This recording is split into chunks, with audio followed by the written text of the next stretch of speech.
If you are watching this, I bet you may identify as spiritual but not religious, likely. And the rejection of organized, institutionalized religion is often righteous. But I wonder if in that rejection, you and I have thrown out some of the best medicine, and it is spiritual community, which is this month's series. The technology of sacred community, the spiritual technology of sacred community. And one of the pieces of moving in our path as spiritual but not religious, for many, many, many of us in that process have gained some agency through having a direct relationship with the divine, with God, with Allah, with the universe, with absolute intelligence, however you name the holy blessed one, this greater reality. But there's only so far you can go alone on that path. And to know the wholeness of God, to know deeply the divinity that you are and that the greater reality is, we need each other. And so this month, we are going to get into the sacred technology of spiritual community. And one of the ways we're going to do that is through sacred study. I'm offering the last class of the year beginning September 10th. I would love to have you there. It's an opportunity for you to sort of be the study of your own spiritual life. How can you design a spiritual life and spiritual practice that is unique and perfect for you? So it's an 8-week class starting September 10th. You can go to our website to get signed up. It is by love offering. There is no set cost for this course, and I would love to see you there so that you and I can get into deeper community together and get some of this technology. So for this series, I have a blessing for us. May we have the courage to reach when it feels easier to retreat, to reveal when it feels safer to hide, to co-create a sacred space where our wholeness is not just welcome, but needed. May we remember that the divine is not only found in quiet solitude, but in the holy clamor of being known and loved in community. Thank you, Carol. Thanks, Ronnie. All right. So James Baldwin wrote that the work of love is really to magnify and reflect each other's light. So as we begin our time together today, that's going to be our intention. We're going to be in this moment magnifying and reflecting each other's light, and we're going to begin by singing to each other and ourselves. I want to share from Margaret Wheatley's book on restoring sanity. And she's actually talking about an architect design principle from Christopher Alexander. And she says, I remember well one of his design principles about natural light in a room. If there are windows on 2 different walls, the space will feel more spacious and brighter than with just one window, even if it's very large. Light from multiple sources always creates greater luminosity. Light from multiple sources always creates greater luminosity. So then I had to look up what luminosity meant, like for real. What does it mean? And luminosity, from an astronomy perspective or definition, means the intrinsic brightness of a celestial object as distinct from its apparent brightness diminished by distance. An intrinsic brightness of a celestial body, which is what you are, which is what I am, which is what we are, right? We are made of stardust.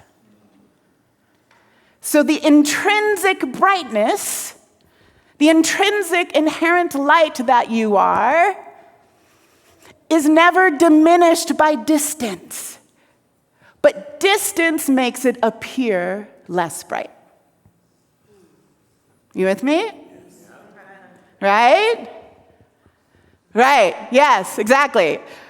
When I was working on this, I was, of course, as usual, changing my talk today as I was preparing. because it had already been written, but I was like, no, I don't like it. Let's do something else. So, as I was reading this description and definition of luminosity, I was like, ooh, that's what we got to talk about. That's what we got to talk about. We got to talk about the perceived diminished light. We have to talk about the distance that gets created from one another from our own light. The appearance of a diminished, less than brightness that is inherently who and what we are. And this can only happen, as Margaret Wheatley in the design principle of luminosity tells us, the more of us that gather, the more windows to open and bring in more light. Again, this is part of the technology, the spiritual technology of community, is the multiple sources, resources of the source of light itself that you and I are. And so when we're by ourselves with our own little single window of light, we may get distant, we may lose touch with the intrinsic brightness of our own nature, right? It gets really easy to lose touch with that. We close our curtains on a regular basis, right? We walk around guarded and armored and closed off. Yep. Some of our windows are a little dirty with misbelief, right? We've let the layer of grit and grime of our life experience, of our traumas, of our suffering, just cake on the window. And yet, when we come together, we can sit in the light of each other's intrinsic brightness.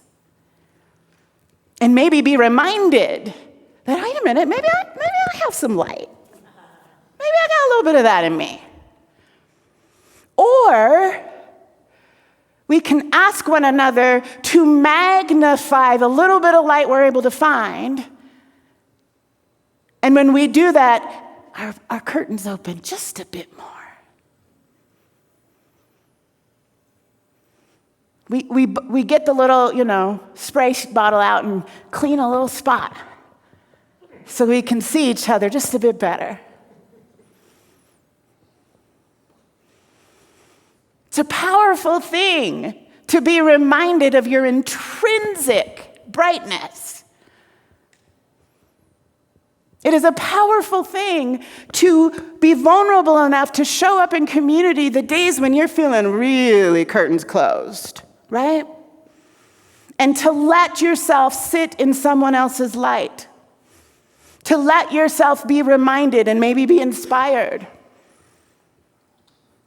And it's a powerful thing to show up in community and let someone else magnify the light that you are. And when we do that, then this other really beautiful thing can happen inside of the technology of community. Is our lights, our different reflections, our different perspectives get to shine on the thing, whatever the thing might be. Maybe you are needing a new perspective on an issue in your life. And you are vulnerable and courageous enough to bring that issue into the collective and put it in the middle. And let people gather around it. I believe it's the Lakota tradition, I could be wrong about this, that when there is a problem to be solved in the community, they circle around the problem, and every perspective in the circle is a part of creating the solution. Right? So imagine that when we all get together, throw our curtains wide, and decide to circle up with all of our intrinsic brightness around a thing. Whatever needs the light shined on it. Maybe the light needs to be shined on your grief. Maybe the light needs to be shined on a financial stress you're having, on a relationship woe, on a health condition. And you allow yourself to be held in the circle of light that is your community.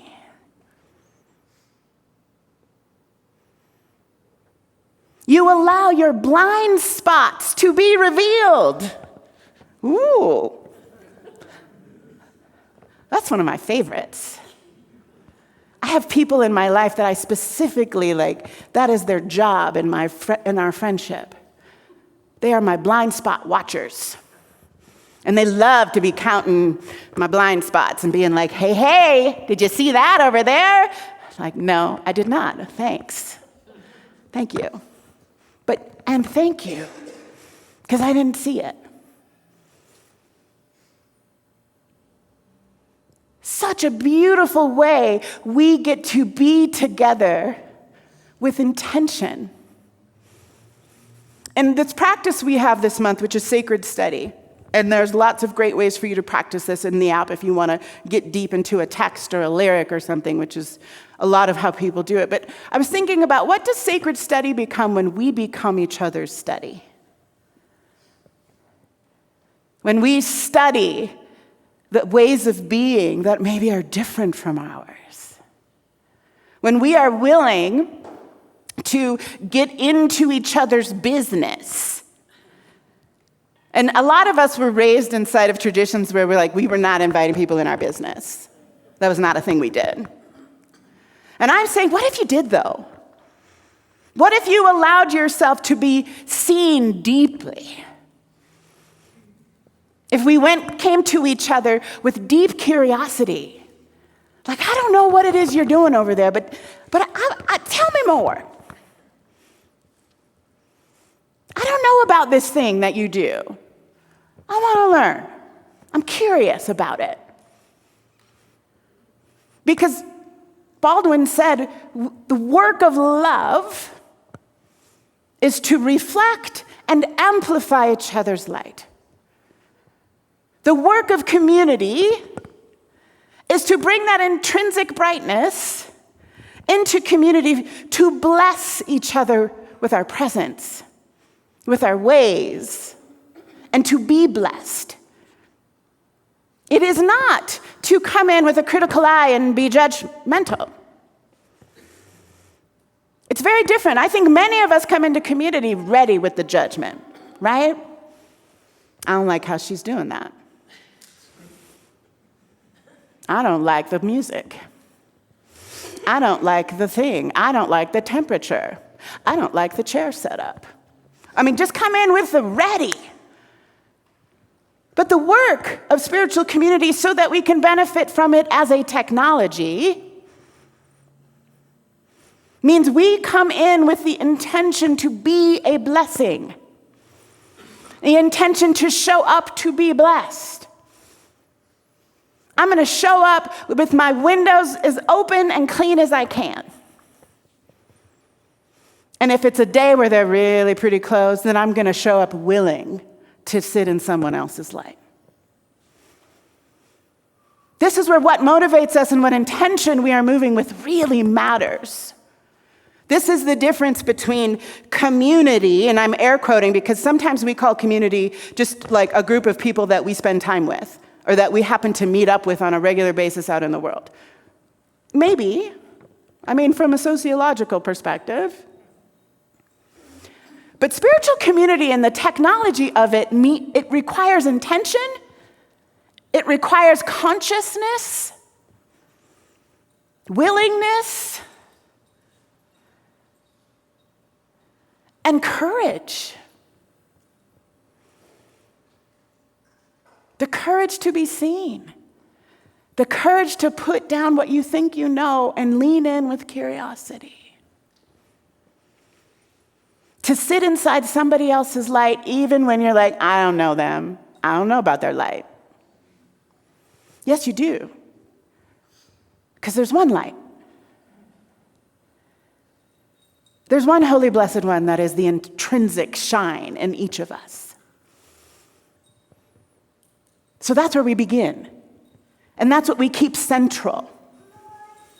I was listening to a podcast about power and leadership, and they were talking about how in this current moment in culture that, especially in change movements and activism movements and grassroots movements, there's this push to flatten out authority, right? To not have hierarchical power structures. And so there's this emphasis in trying to flatten out the power structure to make sure everyone has access, everybody has a seat at the table that has a voice in decision making. And it's a beautiful intention, but this doesn't work. We keep learning again and again and again, right? So then people go to the circle, which is also great impulse, wonderful impulse. But what they were talking about in the circle that just really struck me was the circle is not about who's in the circle on the perimeter. The circle is about what are you circling around? What's in the center? Because how we really practice this, how we really make use of this brightness, this organic and intrinsic, beautiful light that each of us has as the one who is made of stardust, means we have to be in proximity to the community. We have to be in proximity to our own inner nature. So then I looked up the meaning of the word proximal. Proximal means nearer to the center.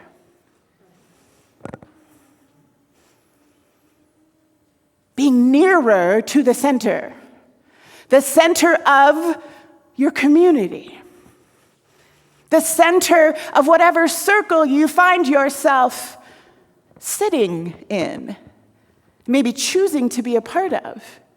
Means you must be in proximity to whatever's at the center of the community, whatever is at the center of you. You can be proximal or you can be distal. Yes? So that apparent diminishment of light we were talking about earlier because of distance, the way that the brightness becomes more known, more visible, more experienced, more present, is because you come nearer to the center. The center of your people, the center of your own nature, of your own holiness. It's real cute to be talking about over there, because you're real far from it.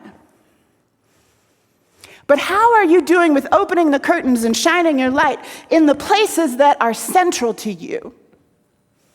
In the relationships that you may need to be more centered in?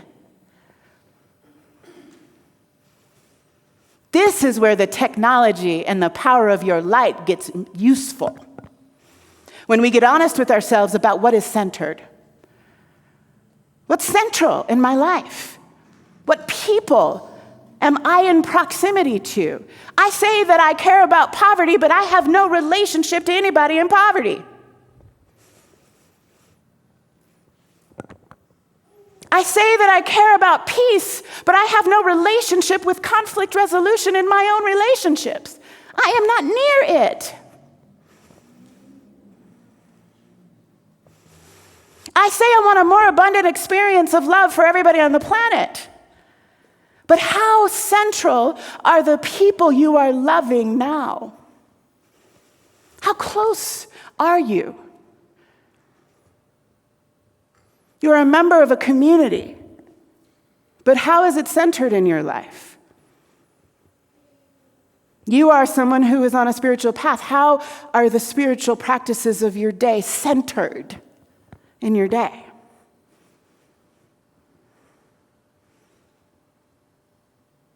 The more centered we become, the nearer we become to our own center. That divinity that lives at the center of me, that lives at the center of you. The closer I come to it, the more access I have to the light shining there. Yes? The more centered you are when you show up in your relationships, in your community, in your work, in your service, what is the quality of the light you might be able to bring? How will your brightness be perceived? Because you are centered. You are near to the center of yourself. And then the benefit, the blessing that you get to become in your communities, in your workplace, in your household, becomes greater and greater, magnified, as James Baldwin told us, is the work of love. And then when you do it, and when you do it, and when you do it, and when you do it, the magnification of that brightness just gets greater and greater and greater and more useful.